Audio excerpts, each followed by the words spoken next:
नमस्कार साथियों, मैं अनीता श्रीवास्तव आपका हार्दिक अभिनंदन करती हूँ।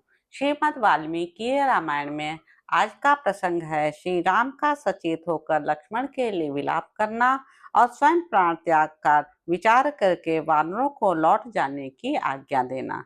दशरथ कुमार श्री राम और लक्ष्मण भयंकर सर्पाकार बाण के बंधन में बंधे हुए से पड़े थे। वे लहूलुहान हो रहे थे और फुफकारते हुए सर्पों के समान सांस ले रहे थे।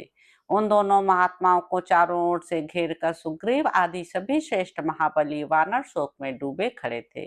इसी बीच में पराक्रमी श्री राम नागपाश से बंधे होने पर भी अपने शरीर की दृढ़ता और शक्तिमता के कारण मूर्छा से जाग उठे। उन्होंने देखा कि भाई लक्ष्मण बाणों से अत्यंत घायल होकर खून से लथपथ पड़े हुए हैं और उनका चेहरा बहुत उतर गया है। अतः वे आतुर होकर विलाप करने लगे।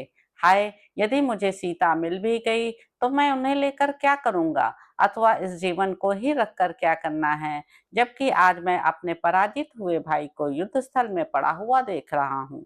मर्त्यलोक में ढूंढने पर भी मुझे सीता जैसी दूसरी स्त्री मिल सकती है, परंतु लक्ष्मण के समान सहायक और युद्ध कुशल भाई नहीं मिल सकता। सुमित्रा के आनंद को बढ़ाने वाले लक्ष्मण यदि जीवित न रहे तो मैं वानरों के देखते देखते अपने प्राणों का परित्याग कर दूंगा। लक्ष्मण के बिना यदि मैं अयोध्या को लौटूं तो माता कौशल्या और कैकेयी को क्या जवाब दूंगा, तथा अपने पुत्र को देखने के लिए उत्सुक हो बछड़े से बिछड़ी हुई गाय के समान कांपती अक्रूरी की भांति रोकती बिलखती माता सुमित्रा से क्या कहूंगा। उन्हें किस तरह धैर्य बंधाऊंगा। मैं यशस्वी भरत और शत्रुघ्न से किस तरह यह कह सकूंगा कि लक्ष्मण मेरे साथ वन को तो गए थे, किंतु मैं उन्हें वहीं खोकर उनके बिना ही लौट आया हूँ। दोनों माताओं से सुमित्रा का उपालंभ मैं नहीं सह सकूंगा, अतः यहीं इस देह को त्याग दूंगा। अब मुझ में जीवित रहने का उत्साह नहीं है। मुझ जैसे दुष्कर्मी और अनार्य को धिक्कार है, जिसके कारण लक्ष्मण मरे हुए के समान बाण शैया पर सो रहे हैं। लक्ष्मण, जब मैं अत्यंत विषाद में डूब जाता था उस समय तुम ही सदा मुझे आश्वासन देते थे, परंतु आज तुम्हारे प्राण नहीं रहे, इसलिए आज तुम मुझ दुखिया से बात करने में भी असमर्थ हो। भैया, जिस रणभूमि में आज तुमने बहुत से राक्षसों को मार गिराया था, उसी में शूरवीर होकर भी तुम बाणों द्वारा मारे जाकर सो रहे हो। इस बाण शैया पर तुम खून से लथपथ होकर पड़े हो और बाणों से व्याप्त होकर अस्ताचल को जाते हुए सूर्य के समान प्रकाशित हो रहे हो। बाणों से तुम्हारा मर्म स्थल विदीर्ण हो गया है, इसलिए तुम यहाँ बात भी नहीं कर सकते। यद्यपि तुम बोल नहीं रहे हो, तथापि तुम्हारे नेत्रों की लाली से तुम्हारी मार्मिक पीड़ा सूचित हो रही है। जिस तरह वन की यात्रा करते समय महातेजस्वी लक्ष्मण मेरे पीछे पीछे चले आए थे, उसी प्रकार मैं भी यमलोक में इनका अनुसरण करूंगा। जो मेरे प्रिय बंधुजन थे और सदा मुझ में अनुराग एवं भक्ति भाव रखते थे, वे ही लक्ष्मण आज मुझ अनार्य की दुर्नीतियों के कारण इस अवस्था को पहुंच गए। मुझे ऐसा कोई प्रसंग याद नहीं आता जबकि वीर लक्ष्मण ने अत्यंत कुपित होने पर भी मुझे कभी कोई कठोर या अप्रिय बात सुनाई हो। लक्ष्मण एक ही वेग से 500 बाणों की वर्षा करते थे, इसलिए धनुर्विद्या में कार्तवीर्य अर्जुन से भी बढ़कर थे। जो अपने अस्त्रों द्वारा महात्मा इंद्र के भी अस्त्रों को काट सकते थे, वे ही बहुमूल्य शैया पर सोने योग्य लक्ष्मण आज स्वयं मारे जाकर पृथ्वी पर सो रहे हैं। मैं विभीषण को राक्षसों का राजा न बना सका, अतः मेरा यह झूठा प्रलाप मुझे सदा जलाता रहेगा, इसमें संशय नहीं है। वानर राज सुग्रीव, तुम इसी मुहूर्त में यहाँ से लौट जाओ, क्योंकि मेरे बिना तुम्हें असहाय समझकर रावण तुम्हारा तिरस्कार करेगा।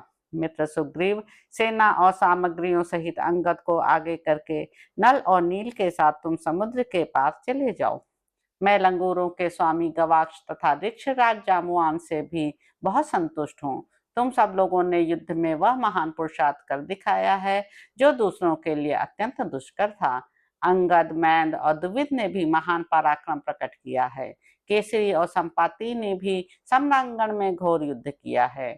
गवय, गवाक्ष, शरभ, गज तथा अन्य वानरों ने भी मेरे लिए प्राणों का मोह छोड़कर संग्राम किया है, किंतु सुग्रीव, मनुष्यों के लिए दैव के विधान को लांघना असंभव है। मेरे परम मित्र तथा उत्तम सुहृद के नाते तुम जैसे धर्म भीरू पुरुष के द्वारा जो कुछ किया जा सकता था वह सब तुमने किया है।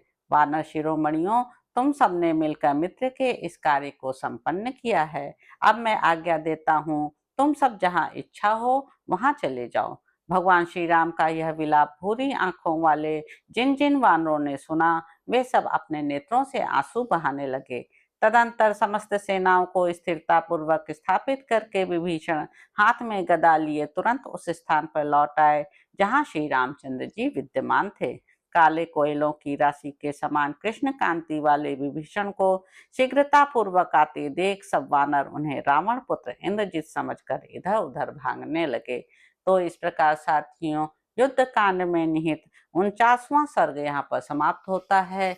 इसके अगले अंक में आप जानेंगे कि विभीषण को इंद्रजित समझकर वानरों का पलायन और सुग्रीव की आज्ञा से जामवान का उन्हें सांत्वना देना, विभीषण का विलाप और सुग्रीव का उन्हें समझाना, गरुण का आना और श्री राम लक्ष्मण को नागपाश से मुक्त करके चला जाना। तो अब आपसे अगले अंक में मुलाकात होगी। मेरे YouTube चैनल संवाद विद अनीता को लाइक करें, शेयर करें, सब्सक्राइब करें। धन्यवाद साथियों।